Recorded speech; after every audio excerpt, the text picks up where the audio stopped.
हर साल की तरह अमरपुर की भी यही कहानी है। इस बार भी इस गांव में एक बड़े मेले का आयोजन किया गया। अगले दिन मेला शुरू होने वाला था। हर बार की तरह नए नए झूले, खिलौने, मिठाई, चाट के गोलगप्पे भी अपनी दुकानें सजा रहे थे। लेकिन इस बार भी गांव के लोगों का ध्यान मौत के कुएं के खेल पर ही लगा रहा। इस खेल के प्रवर्तकों ने भी कोई कसर नहीं छोड़ी थी। चमन रिक्शे पर माइक लेकर अनाउंस कर रहा था, आ गया, आ गया। फिर एक बार सबका दिल जीतने वाला खेल आपके गांव में फिर आ गया है। अगर देर की तो समस्या गंभीर होगी, क्योंकि सारे खेल बिक जाएंगे तो टिकट नहीं मिलेगी। गांव में हर कोई जल्द से जल्द टिकट खरीदना चाहता था और खेल का पहला शो देखना चाहता था। अगले दिन खेल का पहला शो था, लेकिन उसी रात गांव में एक अजीब घटना घटी। जहां मौत का कुआं दिखाने की तैयारी की जा रही थी, तभी अचानक आधी रात के बाद वहां से मोटरसाइकिल की आवाज आने लग जाती है।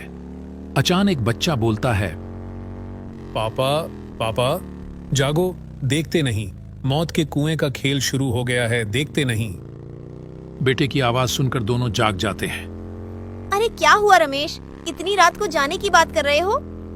माँ, हमने तो उस मौत के कुएं का टिकट ले रखा है, देखते नहीं वो खेल शुरू हो गया है। मोटरसाइकिल की आवाज आ रही है ना। अभी रात है, वो खेल कल शाम से शुरू होगा। पर ये आवाज कैसी है मम्मी? अरे कुछ और आवाज होगी, चलो सो जाते हैं। रमेश सो गया, लेकिन जैसे जैसे रात बीत रही थी मोटरसाइकिल की आवाज बढ़ती जा रही थी। कुछ देर बाद मोटरसाइकिल की आवाज आनी बंद हो गई और वहां से एक महिला और बच्चे के रोने की आवाज आने लगी। वह आवाज गूंजी और उसके माता पिता जाग गए। इस बार उन दोनों ने भी उस आवाज को सुना। वे सभी बहुत डरे हुए थे। वे उस स्थान पर जाना चाहते थे, लेकिन वे हिम्मत नहीं जुटा पा रहे थे। अगली सुबह जब उन लोगों ने यह बात गांव वालों को बताई, तो किसी ने भी उनकी बातों पर ध्यान नहीं दिया, क्योंकि उनके अलावा किसी ने वह आवाज नहीं सुनी थी। शायद ऐसा इसलिए भी था क्योंकि उनका घर मेला के मैदान के पास ही था। उसी दिन शाम को महेश, उसके मम्मी पप्पा मेला देखने गए। चारों तरफ लोगों की भीड़ थी। कोई झूले पर बैठकर चिल्ला रहा था, कोई हाथ में नए नए खिलौने लिए मुस्कुरा रहा था, कोई जलेबियां देखकर लौट रहा था, कोई गोलगप्पे की दुकान पर गिने बिना गोलगप्पे खा रहा था। पर महेश को इंतजार था मौत के कुएं का। खेल शुरू होने पर भी काफी लोगों की भीड़ लग गई। लोग खेल शुरू करने के लिए कह रहे थे, तभी गाड़ी स्टार्ट करने की आवाज आई। गाड़ी चालक एक्सीलरेटर पर एक्सीलेटर बढ़ा रहा था। पूरे मेले में गाड़ी की आवाज गूंज रही थी। गाड़ी की आवाज से दर्शक उत्तेजित हो रहे थे। कई लोग सीटियां भी बजाने लगे। लेकिन इसी बीच लोगों ने देखा कि एक छोटी सी बच्ची मौत के कुएं में बैठी रो रही है। लोग चिल्लाने लगे, ये किसकी बच्ची है? इससे पहले कि कोई उस बच्ची को बाहर निकालता, लोगों ने देखा कि अचानक एक महिला भी कुएं के अंदर आ गई। उसका चेहरा काफी डरावना लग रहा था। वह लड़की जाकर उनकी गोद में बैठ गई। लोगों ने देखा कि जब वह रो रही थी तो उनकी आंखों से आंसू की जगह खून निकल रहा था। कुछ ही देर में दोनों उड़ते हुए बाहर आ गए। जिसने भी यह देखा वो जोर जोर से चिल्लाया, भूत, भूत, अरे भूत। यह बात उसके कर्मचारियों द्वारा मौत के कुएं के मालिक तक पहुंची तो वह बहुत क्रोधित हुआ और बोला, ये क्या बकवास है? और तुम लोगों ने कैसा भूत प्रेत लगा रखा है? सारा मेला लगा हुआ है क्या? यहाँ भूतों को रखा गया है? पर लगता है तुम लोग काम नहीं करना चाहते, बस मुफ्त के पैसे चाहिए। चलो अगले शो की तैयारी करते हैं। लेकिन अगला शो भी पूरी तरह खाली रहा, क्योंकि अफवाह फैल गई थी कि कुएं में भूत है। अब मालिक का गुस्सा 7वें आसमान पर पहुंच गया और उसने अपना गुस्सा अपने कर्मचारियों पर निकाला। उसी रात जब मालिक गहरी नींद में था तो उसने तेज रफ्तार से गाड़ी चलाने की आवाज सुनी। उस आवाज से उसकी नींद खुल गई। वह गुस्से से बुदबुदाने लगा।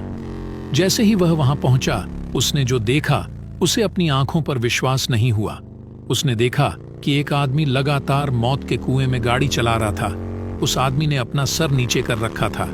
मालिक ने उसे आवाज लगाई, लेकिन गाड़ी चालक ने कोई जवाब नहीं दिया। उधर ये आवाज आसपास के पूरे गांव को सुनाई दी। हर कोई सोच रहा था कि इतनी देर रात ये कैसी आवाज आ रही है। सबको डर लग रहा था। फिर भी कुछ लोग हिम्मत करके गांव में एक जगह जमा हुए। मेरी बात सुनो, हम सबको सरपंच के पास जाना चाहिए। सरपंच को लेकर मेले के मैदान में जाना चाहिए। राहुल की बात तो सही है, वैसा ही करना होगा। सारे लोग सरपंच के घर जाने लगे। सरपंच के घर के पास सारे लोग पहुंच गए। एक ने सरपंच को आवाज लगाई। सरपंच जी, अरे सरपंच जी। सरपंच बाहर आते हैं। अरे क्या हुआ? सारी बात सरपंच को बताते हैं। फिर सरपंच और सारे लोग मेले की तरफ निकलते हैं। साथ में रमेश और उसके पप्पा भी थे। सरपंच के साथ मेले में पहुंचे। वहां भी उन्होंने वही नजारा देखा जो मौत के कुएं का मालिक देख रहा था। वह आदमी अभी भी लगातार गाड़ी चला रहा था। तभी अचानक से वही महिला और बच्चा वहां आ गया। सारे गांव वाले उस महिला और लड़की को ध्यान से देख रहे थे। तभी गाड़ी सवार युवक के शरीर सिर से खून निकलने लगा। उसके खून से मौत के कुएं की पूरी दीवार लाल हो गई थी। कुछ देर बाद महिला और बच्चा इसी तरह रोने लगे। अब सभी ग्रामीणों की हालत खराब हो गई है। कोई नहीं समझ पा रहा था कि ये कौन लोग हैं। तभी मौत के कुएं का मालिक फिर चिल्लाया। सुन नहीं रहे हो? कौन हो? लोगों को क्यों डरा रहे हो? मेरे खेल को बदनाम क्यों कर रहे हो? जल्दी यहां से भागो। मालिक की बात सुनकर गाड़ी सवार सर उठाता है। उसे देखकर मालिक की आवाज लड़खड़ाने लगती है। पेंट भी गीली होने लगती है। अरे जानते हो ये कौन है? तभी गाड़ी सवार गाड़ी रोकता है और कहता है, क्यों बॉस, आप बताएंगे या मैं उन्हें बताऊंगा? क्या बताऊं? मुझे कुछ नहीं पता। फिर विक्रम ने बताना शुरू किया। गांव वालों, मैं दुष्ट आदमी हूं। मेरे सीने में कलेजा नहीं है। मैं तो जानवर हूं। मेरा नाम विक्रम है। मैं पिछले साल तक इसके साथ काम करता था। आप जानते हैं कि मौत के कुएं में गाड़ी चलाना हर दिन मौत को गले लगाने जैसा है। मैं हर दिन अपनी और अपने परिवार की जान जोखिम में डालकर गाड़ी चलाता था, लेकिन उस दिन शायद मेरा दिन खराब चल रहा था। किसी और गांव में मेला लग रहा था। मैं अपना खेल दिखा रहा था कि अचानक गाड़ी की टक्कर हो गई और मेरा सर कुएं की दीवार से जा टकराया। खून लगातार बहता रहा और मैं बेहोश हो गया और फिर मेरी मौत हो गई। तो मैं मेरी शक्ल का भूत बन गया। मौत के बाद मेरी पत्नी और मेरी नन्ही बेटी के सामने जीवन बेहद मुश्किल हो गया था। एक दिन वह मालिक के पास गया और कुछ पैसे मांगे, लेकिन उसने मदद नहीं की और उसे भगा दिया। दोनों परेशान होकर बाहर चले गए।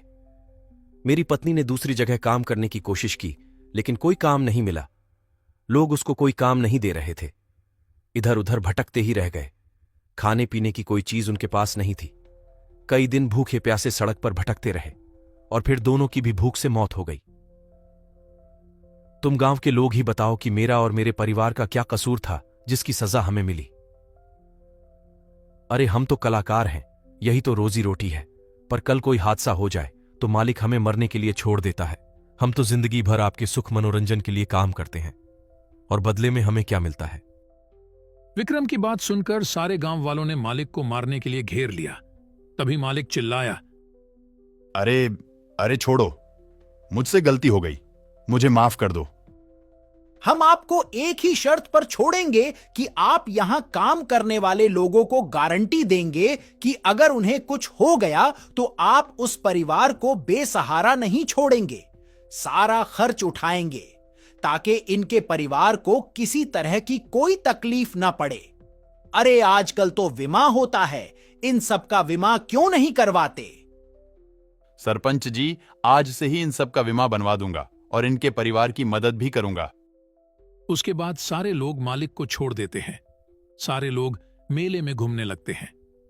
जीवित रहते हुए विक्रम अपने और अपने परिवार के लिए कुछ नहीं कर सके, लेकिन उनकी मृत्यु के बाद उन्होंने अपने साथियों का भविष्य सुरक्षित कर लिया। मेले में काम करने वाले लोग विक्रम का शुक्रिया अदा करते हैं और सरपंच का भी शुक्रिया अदा करते हैं। दोस्तों, इस कहानी से हमें यह सीख मिलती है कि हमेशा गरीब लोगों की मदद करनी चाहिए।